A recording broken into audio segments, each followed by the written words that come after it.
What's up, guys? Matt Moda here to give you my favorite NFL player prop picks. We're talking the NFL Sunday Week 11 slate, specifically just looking at Sunday.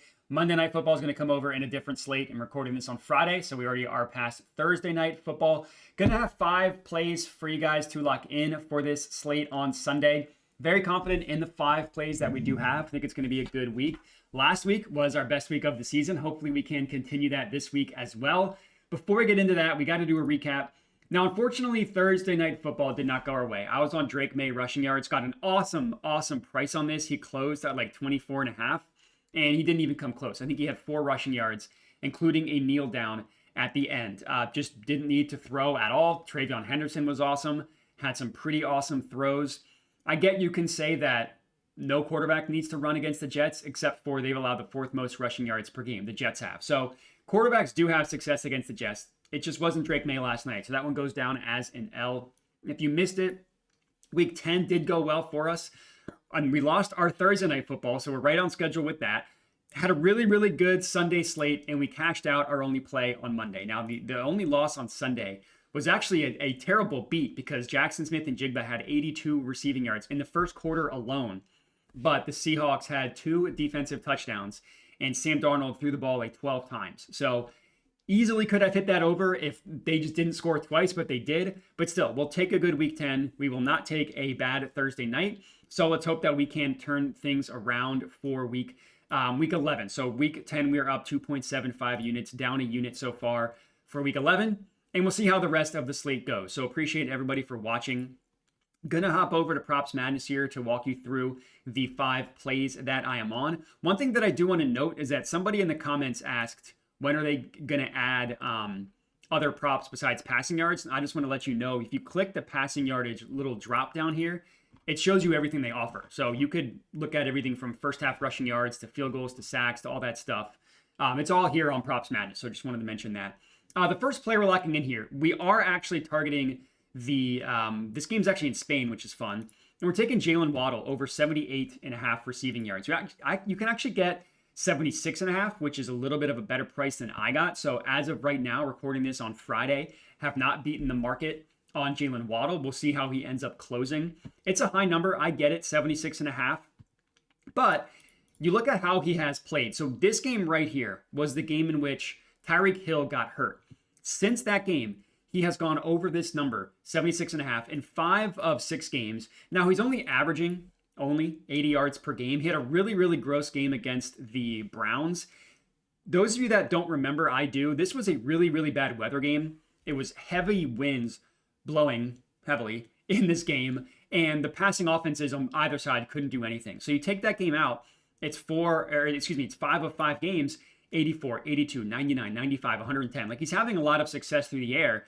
And guess what? This matchup against the Commanders is fantastic. Their defense is an absolute train wreck. They have allowed 10 of their last 15 receivers to go over their receiving yardage prop. And you look at some of these numbers, 119 for Jamison Williams, 129 for Jackson Smith and Jigba, 93 for Rishi Rice, 110 for CeeDee Lamb, 82 for George Pickens.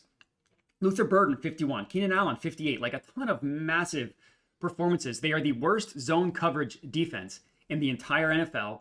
Guess who annihilates zone coverage? That would be one Jaylen Waddle. So I think that this matchup is phenomenal for him. I honestly also think it's a good matchup for Devon Achane rushing yards. So you want to rock with him on the rushing yards. I honestly think both of them could go over, but I am more confident in Jaylen Waddle. So that is our first play that we're locking in here.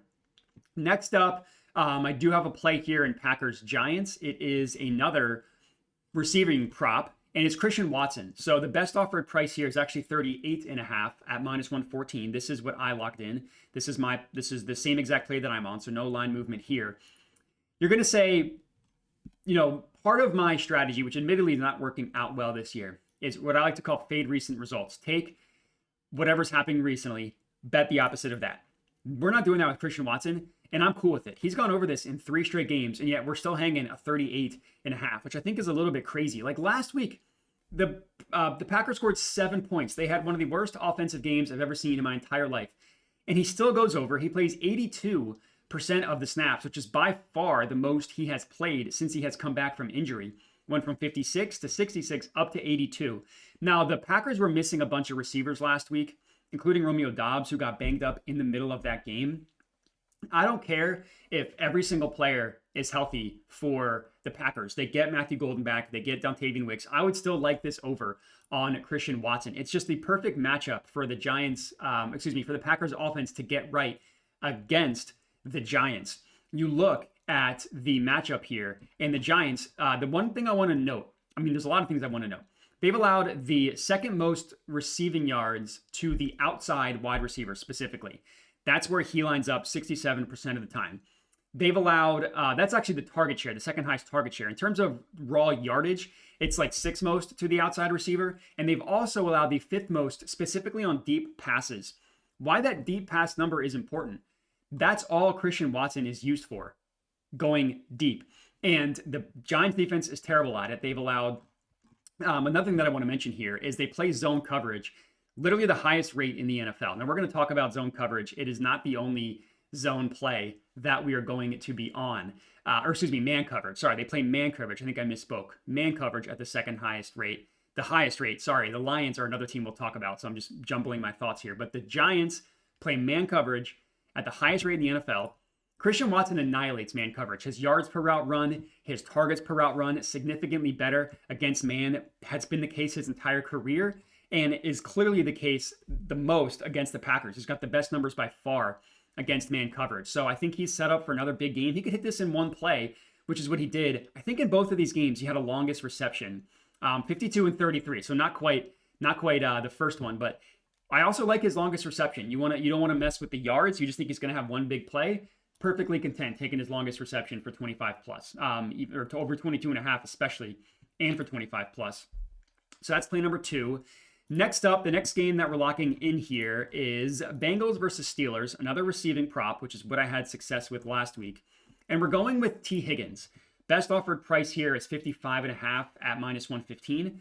You can't look at the entire season for T. Higgins. You can look at this game where Joe Burrow played. Week 1, Joe Burrow also played, but the Browns defense is very good. But you can also look at the 4 games he's played with Joe Flacco, where he's gone over in 3 of 4 games, and he's averaging 81 basically yards per game. You could go with Jamar Chase. His numbers obviously 35 yards higher for good reason. Jamar Chase is also fantastic. He's also gone over in 3 of 4 games against the, with Joe Flacco as the starting quarterback. I just like the lower number for T. Higgins. I think they could both easily hit. The reason why we like this play is the matchup. You hover over this matchup here and you see a lot of green. Receiving yards allowed, 32nd, meaning they allow the most. Targets allowed, which is obviously very, very comparable. The most. Yards per reception allowed. I think that's 10th most.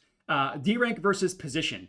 Wide receiver, they allow literally the most yards per game to the outside wide receiver. To his, that's what it is. To his outside wide receiver. You look at how recent receivers have performed against the Steelers. Ladd McConkey went off for over 100 yards. The week before that, every single tracked receiver went over, including 2 guys that went over 100. Against the Packers, now it was Tucker Kraft who ended up blowing up in this game. He had over 150 yards. Christian Watson went over. The game before that,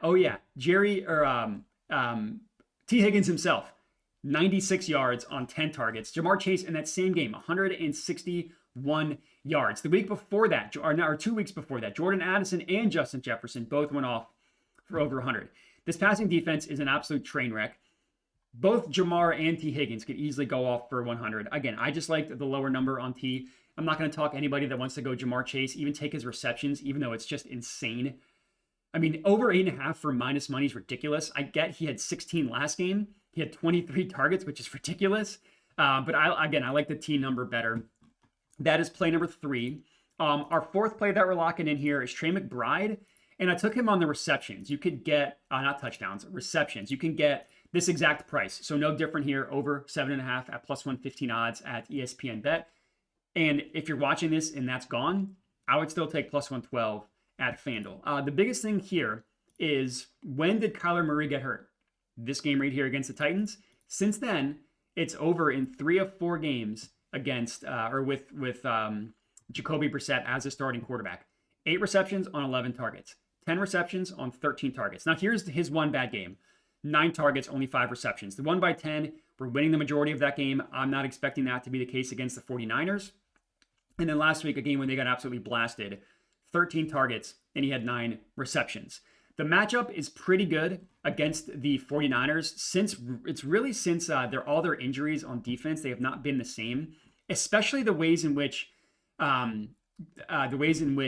McBride is used. You look at him, he's mostly lines up in the slot or in line, right? Well, guess what? This is target share. So this is not looking at yards, but target zones. They've allowed the 3rd most targets to the slot position, the 3rd most targets in line. So whether he's lining up in the slot or it's like right next to the offensive lineman, which is what in line means, he's going to get a lot of targets. That makes up, 90% of his target share is either in the slot or in line.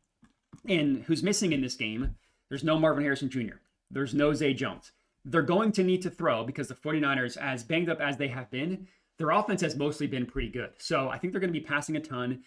I think that Trey McBride's going to get a ton of work. And even though 8 is a high number, I'm good with it because we're getting it for plus money. So that is play number 4.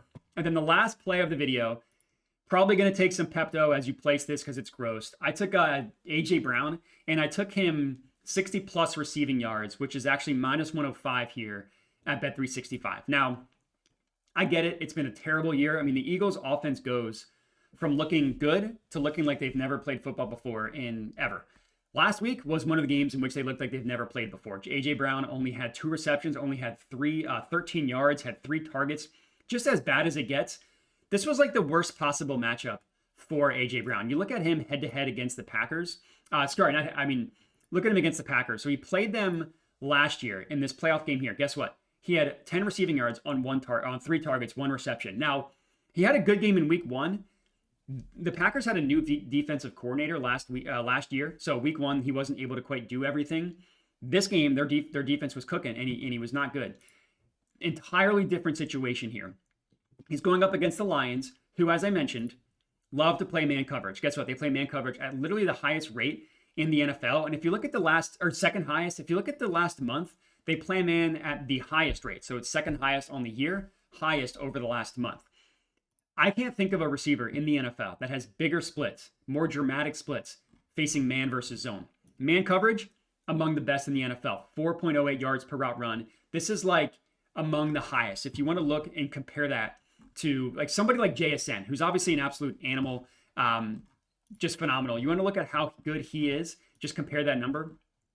I guess it's not showing 3.72. He's literally better against man coverage than Jackson Smith and Jigba, who's having the best year in the NFL. Just to give you context to that. Well, he's going to see man coverage at the highest rate in the NFL. You want to know what teams have a similar style of man coverage defense? The New York Giants, who he had 80 yards on 6 receptions and 9 targets in that game. The week after, 121 yards against the Vikings. Their defense is a little bit different, not quite as man heavy as the Giants and the Lions. Still had a really good week. Then he missed a game in between these two. He missed a game with a hammy injury, came back, had a tough game against a really good defense. It's not going to be the same here against the Lions. So as gross as it feels, I like backing A.J. Brown a lot. If I had the stones, I would take him 70, 80 plus all the way up to a 100 plus ladder. But I'm just sticking with the 60 plus number. Need to see some go through the hoop. But that is all we got. So the 5 plays that we're rocking with here. Jaylen Waddle, 80 plus receiving yards is what I ended up taking. T. Higgins, over 57.5 receiving yards. A.J. Brown, 60 plus, as I mentioned. Trey McBride, 8 plus receptions, as I mentioned. And then the Christian Watson, over 38.5 receiving yards. That's what we got for Sunday. I appreciate everybody for watching. Make sure to like the video, comment, subscribe, all that good stuff. Make sure to bet responsibly, and have a good one.